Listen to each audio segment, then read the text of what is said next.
Assalamualaikum warahmatullahi wabarakatuh. Perkenalkan, nama saya Faradila Khairani Ramadan, NIM 1914-0141. Saya dari Kombes Tambah 2019. Pada video ini saya akan menjelaskan dan mendemokan berbagai macam layout yang ada pada Android Studio di program yang telah saya buat sebagai tugas dari mata kuliah Mobile Programming. Oke, langsung saja. Yang pertama yaitu jenis-jenis layout pada Android Studio. Yang pertama ada linear layout, relative layout, dan yang ketiga ada constraint layout. Jadi ketiga layout ini yang akan saya bahas pada video ini. Yang pertama adalah linear layout. Jadi linear layout itu merupakan layout yang menyejajarkan semua elemennya dalam satu arah, baik secara vertikal maupun horizontal. Jadi pada saat kita menyusun setiap elemen di dalam linear layout, maka nanti setiap elemen itu bakalan tersusun searah gitu. Kalau kita buat vertikal, maka dia akan tersusun secara ke bawah secara otomatis, dan kalau kita set menjadi horizontal, maka setiap elemennya akan tersusun satu arah secara ke samping. Untuk contohnya, saya sudah buat program bernama program test ya. Di sini ada activity underscore main.sml. Yang pertama kita lihat desainnya. Jadi pada program yang pertama ini yang menggunakan linear layout, saya membuat tampilan seperti email gitu. Jadi ada bagian to, subject, message, dan ada tombol send di bawah. Dan ini saya susun menggunakan linear layout yang orientationnya itu vertikal. Jadi dia tersusun secara ke bawah otomatis. Semisalnya kita buat elemen baru, yaitu elemen button,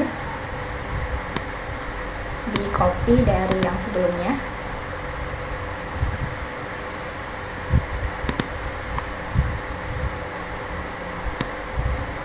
Nah, maka akan ada elemen baru lagi di bawah si elemen button. Kita ganti ya namanya menjadi cancel. Kita lihat di sini urutan button cancel itu ada di paling akhir atau di paling bawah, di bawah button send. Nah, di desainnya juga seperti itu, dia akan tersusun di paling bawah, tercetak di paling bawah. Karena di linear layout ini dia mengutamakan itu urutan. Jadi kalau kita mau buat sesuatunya itu atas atau bawah, kita harus pentingkan urutannya gitu. Semisal nih kita ganti si subject ya, bagian subject, elemen subject ini menjadi di atas si elemen to. Nah, maka dia akan otomatis berpindah gitu, karena si linear layout ini melihat urutan yang mana duluan yang dideskripsikan ya, yang diletakkan di dalam codingannya gitu. Kemudian untuk lebarnya itu saya samakan semua, yaitu match parent. Jadi dia akan mengikuti lebar dari layar atau interface-nya gitu. Karena tadi saya udah membuat padding di setiap kiri dan kanannya, yaitu seukuran 16 bit, maka nanti sisa-sisa elemennya ini akan menyesuaikan lebar dari sisa padding yang tadi gitu. Misalnya ada jumlahnya, misalnya luasnya ada 100 gitu, lebarnya ada 100 dip. Nah, nanti 100 itu akan dikurang 16 dan 16, yaitu kiri dan kanan. Jadi itu sisa dari lebar si setiap elemen. Itu untuk match parent. Kemudian setelah itu kita lihat program. Sebelum itu kita coba ganti si orientation dari layoutnya ini menjadi horizontal ya. Apa yang akan terjadi? Nah, yang terlihat cuma tuh. Kenapa? Karena tadi untuk orientation si horizontal itu disusunnya ke samping. Berarti dari kiri ke kanan. Nah, berarti setiap elemennya ini ada di samping-sampingnya. Cuman karena si to ini tadi panjangnya sudah sangat, lebarnya sudah sangat ini ya, menyesuaikan sama layar, maka yang lainnya, elemen yang lainnya tidak kelihatan ada di samping-sampingnya. Sebenarnya ada di sampingnya. Ini kita ganti jadi horizontal lagi ya, jadi vertikal lagi. Oke. Sekarang mari kita coba lihat hasil run dari program ini. Sekarang di Android saya sudah ada program bernama Test, yaitu yang mengandung linear layout. Sekarang kita buka si program Test ini. Oke, ini tampilannya untuk program tes. Jadi di sini kita bisa input sebuah tes, ya. Apa aja. Terus di sini kita bikin hello, my name is Farah. Nah, di bawah udah ada tombol send. Jadi setiap elemennya ini tersusun secara vertikal sesuai dengan codingan yang kita buat. Yang selanjutnya adalah relative layout. Nah, relative layout ini merupakan layout yang penataan setiap elemennya berada di bawah elemen lain. Jadi, ketika kita buat elemen pada relative layout, maka setiap elemennya itu akan seperti bertimpa satu sama lain, bertindihan satu sama lain. Gitu. Tapi untuk penataan relative layout ini itu lebih mudah dibandingkan si linear layout. Kenapa? Karena kita nggak perlu buat orientation, apakah itu horizontal, apakah itu vertikal. Sekarang mari kita lihat di program kedua. Ya. Jadi di program kedua ini untuk desainnya saya terinspirasi dari ini Google Calendar. Jadi ada kayak reminder, terus di sini ada untuk detail reminder apa, dan yang di kanan ini adalah hari dari si reminder ini. Kemudian ada tombol dan. Untuk codingannya, saya menggunakan relative layout yang pertama kali. Kemudian untuk width dan height-nya, tinggi dan lebarnya itu saya sesuaikan dengan lebar layarnya dengan padding masing-masing kanan dan kiri, yaitu ukurannya 16 bit. Kemudian kita lihat di sini setiap elemennya itu punya ID gitu. Kenapa? Karena misal kita nggak buat ID, karena setiap elemen ini kan akan saling bertindihan gitu kan. Ketika kita nggak buat ID,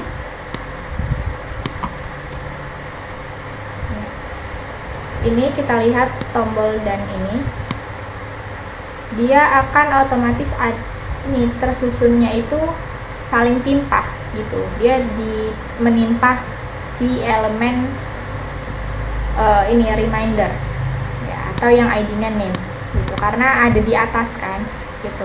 Oleh karena itu diinisiasikan dengan menggunakan ID, yaitu kita buat di sini layout below.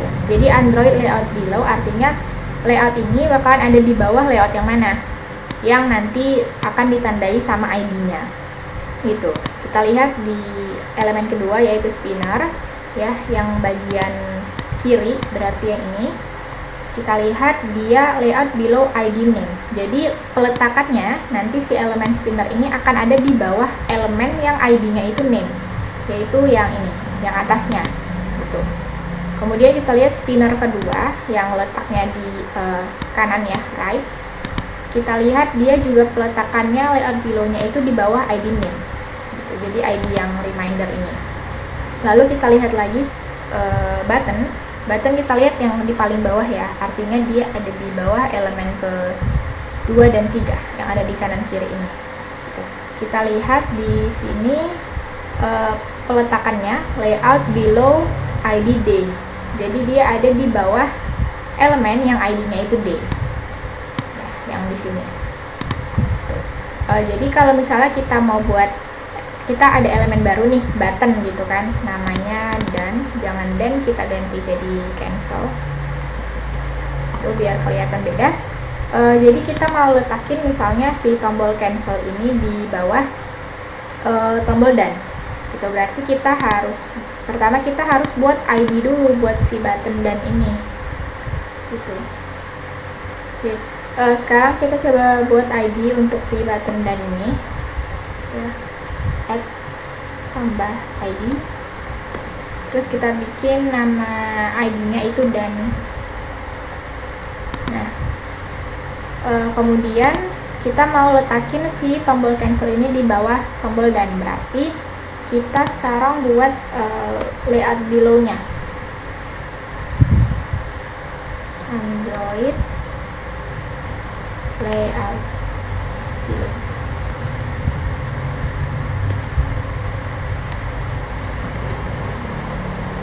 below. Ada typo. Kita mau letakin dia di bawah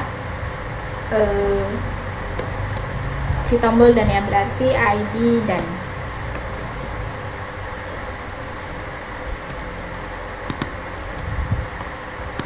Oke, nah secara otomatis tombol cancel ini akan berpindah di bawahnya si tombol dan, gitu, karena tadi kita udah atur peletakannya, ya. Nanti kalau misalnya kita membuat elemen baru lagi, berarti kita harus buat button cancel ini punya ID juga, gitu, supaya bisa elemen lainnya itu bisa mengikuti letak di mana button cancel kalau kita mau letak di kanan atau kirinya, gitu. Oke. Sekarang kita lihat bagaimana program ini berjalan di Android. Nah, untuk program kedua yaitu bernama Test2, program ini mengandung relative layout. Sekarang kita lihat programnya. Nah, di sini ada elemen untuk input text, lalu ada spinner, yaitu bisa kita lihat drop down-nya, lalu ada tombol dan. Di reminder ini kita bisa ketik, ya, contoh kita buat mom's birthday, lalu di tasknya kita bisa pilih sebagai event, lalu harinya kita buat hari Saturday 1, lalu kita klik tombol dan. Nah, kita lihat juga setiap elemennya itu tersusun sesuai dengan apa yang udah kita coding, gitu kan. Jadi mom's birthday ini remindernya di atas, paling atas, kemudian untuk spinnernya masing-masing ada di kiri dan kanan, lalu tombol dan-nya ada di bawah elemen hari.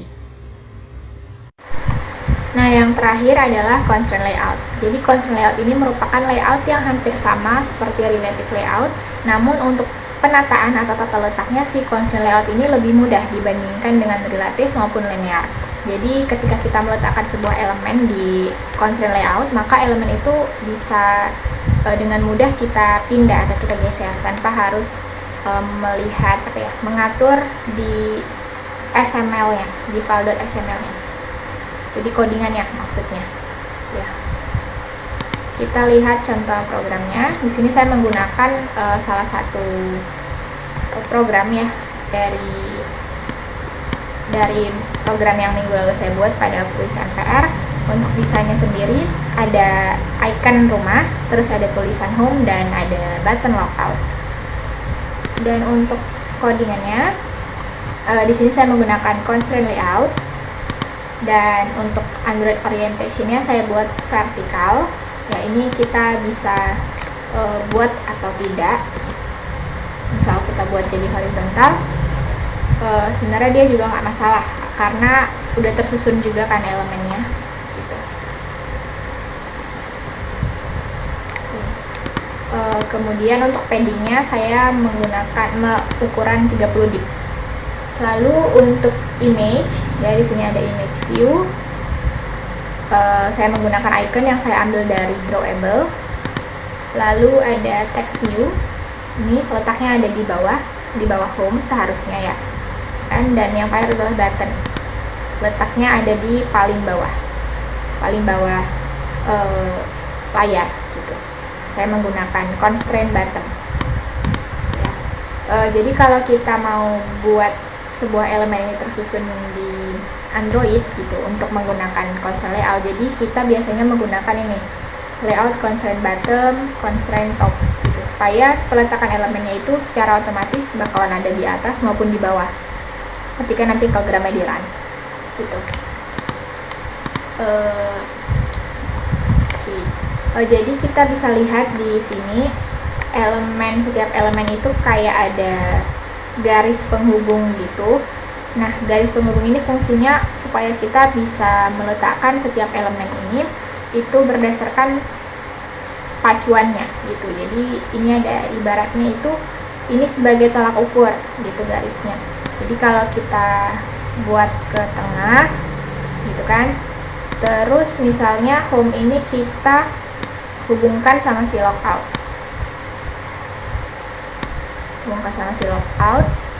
misalnya tombol logout ini kita pindah, maka si elemen home ini juga akan mengikuti gitu peletakan si logout, karena tadi kita udah saling mengaitkan di antara dua elemen ini.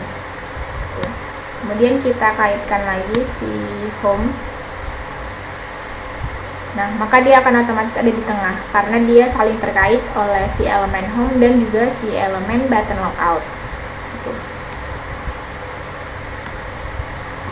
Dan codingannya juga akan secara otomatis masuk ke dalam ini file.xml-nya. Jadi bisa kita lihat kalau misalnya dia untuk di console layout ini setiap elemennya itu bisa saling terhubung. Jadi kalau kita mau pindahin elemen satu dengan yang saling terhubung tersebut, kita nggak usah khawatir lagi karena elemennya udah otomatis berpindah. Seperti tadi ya, home dan logout kalau kita geser-geser maka dia akan otomatis si home-nya juga ngikutin kemana si tombol logout. Untuk programnya kita lihat sebagai berikut. Nah, yang terakhir adalah kita mau coba program test 3. Ya, sudah ada di Android saya. Kita lihat tampilannya. Nah, kita bisa lihat kalau si icon rumah dan tulisan atau elemen home ini tidak sesuai dengan apa yang kita buat di Android Studio sebelumnya.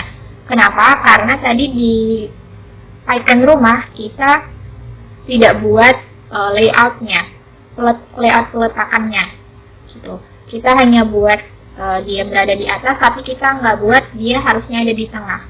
Harusnya kita buat si tombol icon rumah ini ada di tengah atau layout-nya itu center ya, supaya dia ada di tengah. Terus peletakannya tadi kita belum mengatur keterkaitan antara si icon rumah dengan si tulisan home gitu. Tadi kita hanya mengatur si home dengan si tombol logout.